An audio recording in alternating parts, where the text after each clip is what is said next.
I'm Robert Markowitz. Today is November 12th, 2007, and I'm here to conducting an interview with Murray Fromson for the Archive of the American Television here at the Television Academy headquarters in North Hollywood. Okay. Okay, so we're going to start with getting a little facts first. What year were you born, and what was your name at birth? What year was I? Well, I was born in 1929, about 7 weeks before the great collapse in October. Wall Street collapsed. And I grew up in the first 10 or 11 years of my life in 3 different foster homes. But the one I most remember is the second one, because I spent the most time with that family, who were immigrants from Europe. What was your name, though? I was born Murray Frankel, which was my father's name. My father left my mother, and I didn't see him again for 10 years. When he came back to New York from California, where he worked for Technicolor Studios here in Los Angeles. And he came back with the full intention of taking us to California. He insisted he always would come back, although I didn't know that because my mother portrayed him as some kind of a really malfunctioning, deadbeat kind of father. And I always had these negative impressions of him based on what my mother told me. So when he came back, it was kind of a shock to me. And then he took us to California, but the marriage was doomed from the beginning because it was not a marriage based on love. It was a marriage arranged by her sister to break up a romance she had with a married man, and so on and so forth. Of course, of which I knew nothing. And then we went to California. So what was the exact date of your birth? September 1st, 1929, 10 years after World War II. 10 years before World War II, I should say. So it was during that, and you were living where? Living in the Bronx in New York. Okay, and it was during that period where you had the Hindenburg experience? Yes, 1937. I was coming home from school, and then I stopped in the park, and it was a walk, so I put my head down, was resting, and all of a sudden I heard all these screams and yells, and I don't know what was going on. I woke up and I saw all these people running through the streets in the Bronx, and they were pointing their fingers at the sky, and I looked up, and all of a sudden I saw this humongous thing we called a Zeppelin in those days, and it was flying overhead, escorted by 2 airplanes, and it was indeed the Hindenburg. It was en route to New Jersey, where it was going to make a landing, and people had never seen anything like this because the Hindenburg was flying so low. You looked like you could see the people in the airship waving to us. You could see their faces. It was really incredible. But as soon as it crossed our line of sight, it was gone over the horizon. I think E.L. Doctorow wrote a very interesting description of it in his book, World's Fair. Described this monstrous vehicle coming at us and going past us. And it was the way I felt too. It was just an incredible experience. And when it left, I ran home to my foster parents, Nina and Fritz Merling, and I said, guess what I just saw? And they didn't know what to make of it. They were immigrants from Europe. And finally, about 6 or 7 o'clock in the evening, I said, can I turn on the radio? I wanted to catch my serial listening of The Lone Ranger. I said, okay. So I turned it on. I was flipping the dial on this little Philco Brown radio that we had, Brown Philco radio. All of a sudden, the dial hit on this voice. I was this man named Herb Morrison, who was the announcer, describing the crash of the Hindenburg. And I just sat there. I was just hypnotized by this description. He was crying, and he was describing the horror of it all, and how many people seemed to be dead, and what it was like. And he went on and on and on. And my foster parents looked at me. We all were just stunned by this kind of a thing. Because first of all, radio was just almost virtually in its infancy. And so descriptive reporting by that was a new thing. And Morrison was totally emotional about it all. So I listened to it. And it's what turned me on about radio, because then I started listening to radio regularly. Well, what was a big feature on radio? It was reporting from Europe and the war, reporting from Germany, from Japan, China. And I started listening to radio every night. So I would hear William L. Shirer from Berlin, Edward R. Murrow from London, Elmer Peterson from Warsaw. And I began to memorize all these names and listen to this, and I just began regularly to listen to radio. And I guess to me, radio was an opening to the world. I remember Woody Allen once said radio was opened his world to music. To me, it opened the world. And I began, even when I was 7 or 8 years old, I began to listen to all this and get an impression of something that was far beyond the street in the Bronx where I'd grown up. And when you were listening to, especially when you got to where you were talking about the war and in Europe, did that cause you to go and look these places up as far as maps were concerned, or was it still rather abstract? Oh, I used to in school. I would get a book, an atlas. I would start memorizing names of countries, names of capitals, and then I would see my mother about once every 2 weeks. I'd visit her. She had a room down in Manhattan. She was working in what they called then a sewing room, which we used to think of, really, which we now think of as a sweatshop, working to try to make a living to survive. She was crippled, born with a deformed hip. And so she lived in this one room, and whenever I would go down to see her once every 2 weeks by taking the subway from the Bronx to Manhattan, she'd say, "What do you want to do?" And then she would say after a while, "I know what you want to do. You want to go see the newsreels," which is exactly right. I went to the newsreel theater every time I saw her. And I'd see all of this going on. The famous story of the famous picture of that little baby on the tracks of Shanghai during the Japanese air attack. It stuck in my mind for years. I think only recently did I find out it was staged. So when you look at those newsreels, that was sort of like, that was the visual explanation of what you have been, the visualization of what you've been listening to on the radio. Well, I think I didn't know what my life was going to be like. I'd grown up, not grown up. I was a child, and I would see young men sitting on their porches across the street from us, smoking and playing cards, and they'd be there day in and day out, and they were unemployed. They couldn't have jobs. I didn't know what that all meant. I couldn't put that together. But I knew that they were poor, and they were embarrassed, I think, because they never talked to me. They would talk to my foster father and how hard it was for them to find work. And I think I thought about that. But I also knew there was something else going on in the world beyond Rogers Place, which is the name of the street that I lived on. And I always thought, after I started listening to radio, so I've got to break out. I've got to get away from this. Now, I don't know why I was motivated to do that. I really can't tell you, except that I know it happened. Did anyone encourage you? What did your foster parents do? They were uneducated people, loving, caring. My foster mother, Nina, was a wonderful woman. She took me down to we called them the relief offices in those days. Today they call it welfare, to get me clothes, medical care, and so on and so forth. And I don't think I really knew what humiliation meant, but I certainly felt it. Because they're throwing clothes at you and treating you like you're a bum almost. It was pretty hard for, I think, a child even to digest completely. So then you went to high school where? Well, that didn't happen until much later Right. in California. But in between, I had another experience which really turned me towards the world beyond and towards news and towards trying to find out why people are the way they are and what happens to them and how they suffer or how they benefit or whatever. But I was in the 7th grade in junior high school in Los Angeles. I just arrived from New York 6 weeks before.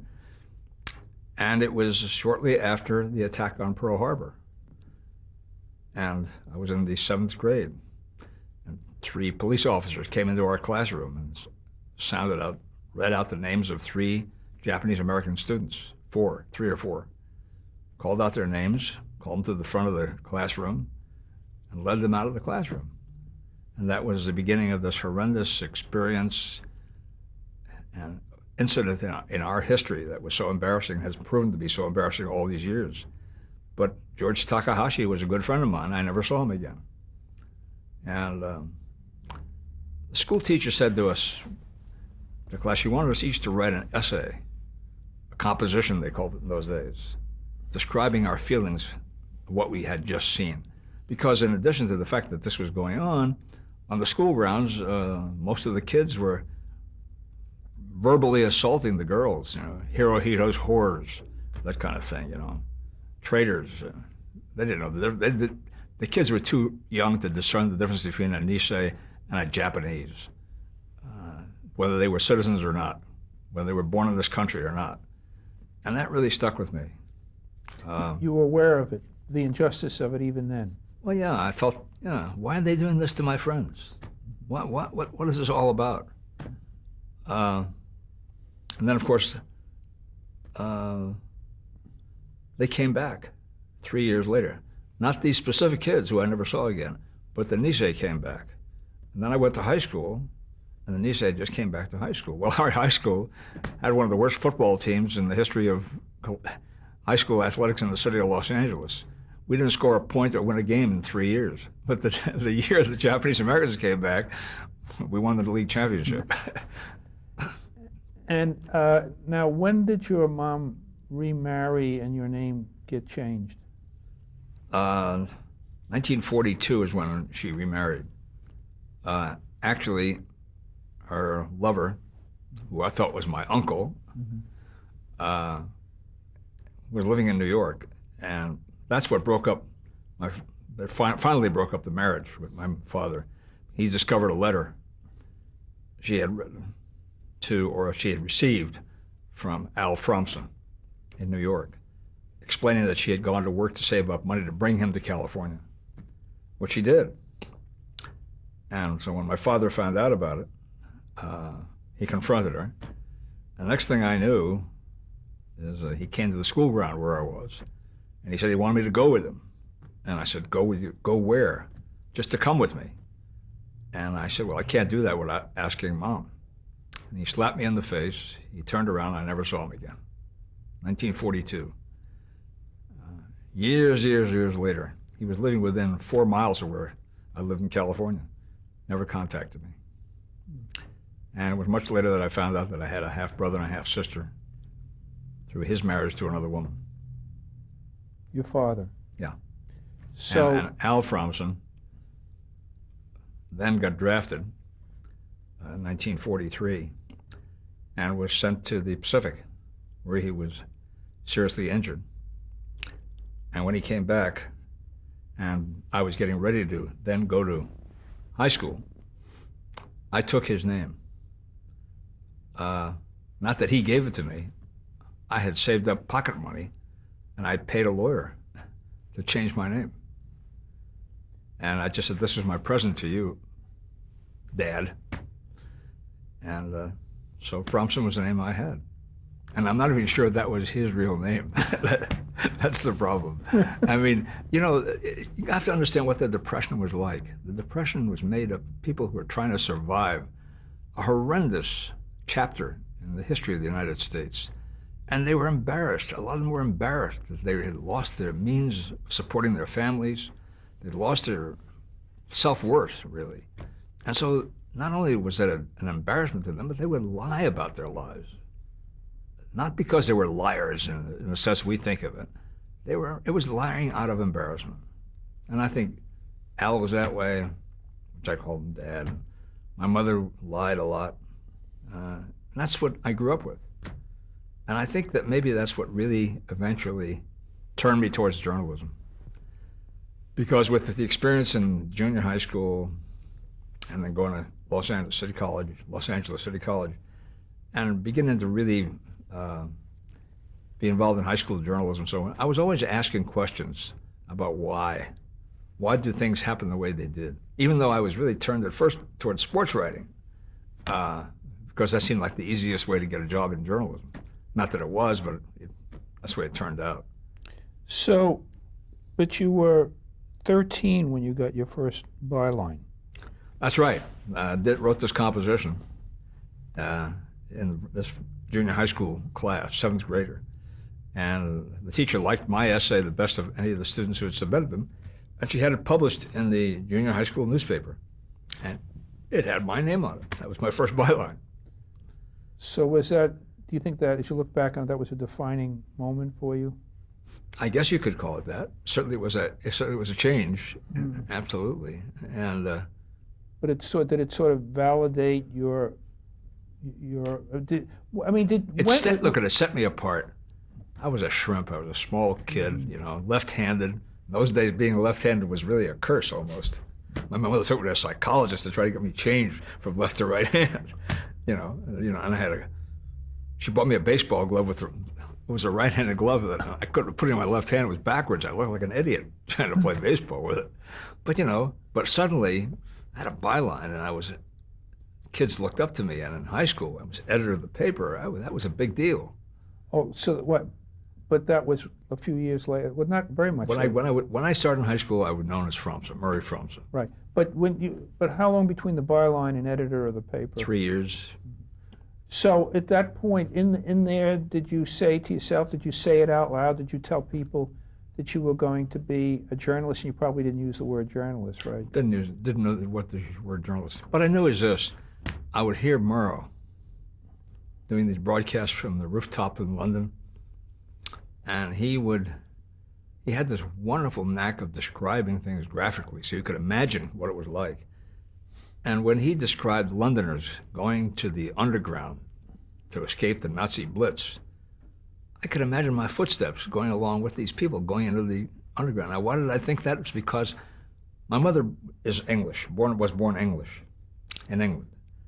She had 4 sisters and brothers and so on, lots of nephews and so on, and they got bombed out of 5 houses during the Blitz. And so she had a very close feeling about them. And when I eventually got to meet them, it was a real big event. But I had placed myself in their shoes, actually, just walking up the steps. I imagined myself walking down the steps into the tunnels to be with them during the bombing. But were you already thinking in those terms that that's what you were going to do? You were going to be a reporter? Yeah, I think so. I think so. I mean, subliminally, I don't think it wasn't firmly fixed in my own mind, but I think that's what I wanted to do. Mm-hmm. So then you went, the next really turn was when you went to a college. Where did you go to college? Went to Los Angeles City College. Right. And then while I was there, I was on editor of the paper. And then because I got a job with the Los Angeles Mirror at that time, they offered me a staff job. I took that job, and I lost my draft deferment. So with that, I got drafted into the Army at the time of the Korean War. So how did you just describe a little bit about how you got onto Stars and Stripes? Well, as I said, I was drafted, and I'd gone through infantry training. I was assigned as an infantryman, and I'd come back to see my parents. And I went down to the Times and the Mirror. The Mirror was owned by the Times in those days, started by the Times. BLA. Yeah. And I went by to see my old friends on the Times sports section, because I've been a stringer for the Times and covering sports events and so forth. And I ran into the sports editor, Paul Zimmerman, and he said, "Hey, kid, where are you going?" I said, "Well, I'm going to Fort Ord. I'm getting ready to ship out to Korea." He said, "What are you going to do there?" I said, "Well, I'm an infantryman." "You are?" He said, "Well, I was commander-in-chief of the Stars and Stripes in the China-Burma-India Theater during World War II." He said, "Give me your numbers and your address and so on. I'll just look into this." And I thought he was just being a nice guy to me, and I appreciated that very much, and gave him all the information, and off I went to Camp Stockman, where the people were shipping out to Asia, and landed in Japan. And we had 58 or 60 people in our group. 58 of them were called out to send to the 1st Cavalry Division. Myself and another fellow named Tim Adams, who was the son of Franklin P. Adams, the old information police guy. We were two guys. We were called out. He said, "You guys are going to Stars and Stripes," and that's how I got there. Years later, I saw Paul Zimmerman, and I said to him, "Paul, you changed my life. I don't know if you realize it, because the experience in Korea, seeing a war up close and seeing people die, and seeing people starve, seeing people orphaned. I mean, you have to really experience war. You can't understand it by looking at a movie, or reading, or seeing a play, or even reading about it. But there's something absolutely riveting and gut fulfilling to really understand the depths of what a war does. And I had learned it. Well, what was journalism like working on Stars and Stripes? Was it like just working on another newspaper? Was there a lot of censorship? I mean, what was that experience? Well, everybody in Korea was censored, so we were treated like other journalists. And as a matter of fact, we were under instructions, as were members of Stars and Stripes in World War II. We never wore our rank. So most military people presumed we were civilians. And although I did eventually rise to the rank of sergeant, they always thought I was a civilian. So, listen, we covered the war. I covered the 1st Marine Division for almost 2 years. And but do you remember after all, the last thing you did when you were covering sports back in the States, and some stuff that you were covering for the LA paper, and then all of a sudden you were in Korea. Where in Korea were you, and do you remember what the experience of just the first couple of stories, what that was like? Well, here's what happened. We were assigned, Tim Adams and I were assigned to Stars and Stripes. We were in Tokyo, the Tokyo Bureau. Oh, and I'd been a sports writer, so I was put on the sports page. And one day, there was a scandal that broke in the United States. It was that virtually the whole team at West Point Military Academy, including the quarterback named Blake, whose father was the coach, was accused of cheating on their final exams, and they were all expelled. Well, me being a grunt and being an infantryman and being a GI, I was great fun. I wrote a kind of a funny column about it. And the commanding officer of Stars and Stripes called me in and he said, "How'd you like that story you did?" I said, "Well, I thought it was pretty funny." He said, "I thought it was pretty awful. You're going to Korea." And that's how I ended up in Korea. I mean, it's another example of how these things in journalism happen by chance, and they change your life, I mean, I didn't think I was going to end up in Korea. I mean, I thought I was going to be in Japan, but I wasn't in Japan. But while I was in Japan, I saw Hiroshima. I went to visit Hiroshima, and I saw the results, 5, 6 years later, of course, the consequence of the atomic bomb. What year was this now you were in Japan? 51. So, right, and so then I just would like to get just sort of an impressionistic picture of you being thrown into the middle of the war as a journalist with not having any preparation for that. I mean, it was the first of many wars that you were going to cover. Do you remember were you frightened? I mean, what were your first reactions to being there? I'll tell you, it affected me in a way that it's probably part of the lead chapter of the book I've just written about covering the Cold War, a memoir. And I mean, my first days in Korea, walking through the snow and turning a corner near a palace in central Seoul and surprising a young child who probably was not more than 5 or 6 years old. And he was rummaging through a garbage can. And I saw him. He saw me and he was frightened. And I put my hands up and I showed him I wasn't going to hurt him. He walked towards me and he put his hands out and he said, "Chop, chop, GI, chop, chop," meaning food. Want some food. I didn't have any food to give him. I was just a GI walking the streets. And he came up close to me and he sat down and he put his head on my feet. And I stroked his head, tried to reassure him. He was a small, snivelly-faced kid, cold, obviously. Didn't seem like he had much clothing to expose himself. I stroked his head and I shook him. Nothing happened. He died on my feet of starvation. I don't know if you can imagine what that's like. I mean, I'd never seen a dead person in my life before that. And here was this infant, this 5 years old, 6 years old, and I picked up his body and I walked through the streets, the alleyways of Seoul with that body, looking for help. The Korean people, they had their own grief. I mean, the city had been shelled and bombed. There was terrible destruction of the war. And they just ignored me. They had their own problems. And I got to the street. I saw a military policeman and I waved to him. He interviewed me as if I had some kind of social disease, and called an ambulance, I guess. And the ambulance came, and they took the body away from me. And as they were driving off, I yelled at them. I said, "Can you tell me where you're going? Can I go with you?" "No, you can't go with me." I said, "Can you tell me where you're going to take him?" "No, I can't do that." I said, "Well, can you let me know where he's going to be? I'd like to find out more about him. Was he an orphan? Was he just lost? Was he looking for food for his whole family?" Never got any of those answers. Like so much else in journalism, you don't get answers. Did you write that story? Yes. You wrote it for Stars and Stripes? Mm-hmm. But I didn't have all the details then. I had to really research my mind again as to just what happened. But every time I think about it, more detail comes to my mind. How long do you remember how early in your arrival in Korea that was? A couple months. Mm-hmm. But then a couple months later, I was with a Marine unit, and there were lots of Korean refugees who were following us. And